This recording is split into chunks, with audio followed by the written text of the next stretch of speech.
इराणच्या अणुऊर्जा प्रकल्पाचा नाश झाल्यावर तेलाच्या किमती कमी होणार. डोनाल्ड ट्रम्प यांची प्रतिक्रिया. होर्मुझ स्ट्रेटच्या मार्गाने येणारं इंधन बाधित झाल्यानं तेल वाहतूक कोलमडली.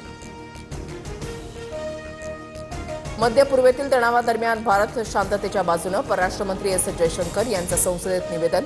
अडकलेल्या भारतीय नागरिकांची सुरक्षा ही आमची प्राथमिकता. भारताकडून भूमिका स्पष्ट. VSR कंपनीचे मालक VK सिंगची सीआयडीकडून सलग 3 दिवस चौकशी. अजित पवारांच्या अपघात प्रकरणामध्ये माझी चूक असेल तर कठोर शिक्षा करा. VK सिंगचं वक्तव्य. VSRची विमानं सुस्थितीमध्ये असल्याचाही दावा. उद्धव ठाकरे विधान परिषदेवर असणं हे मवियासाठी चांगले संकेत असतील. संजय राऊतांचं विधान. विधान परिषदेसंदर्भात एकत्र बसून निर्णय घेतला जाईल. शशिकांत शिंदेंची प्रतिक्रिया.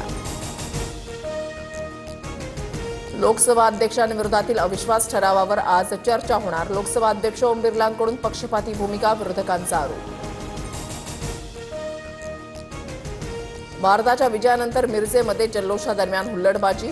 पोलिसांनी लाठीमार करून हुल्लडबाजांना पिटाळून लावलं. परिसरात काही काळ तणावाचं वातावरण.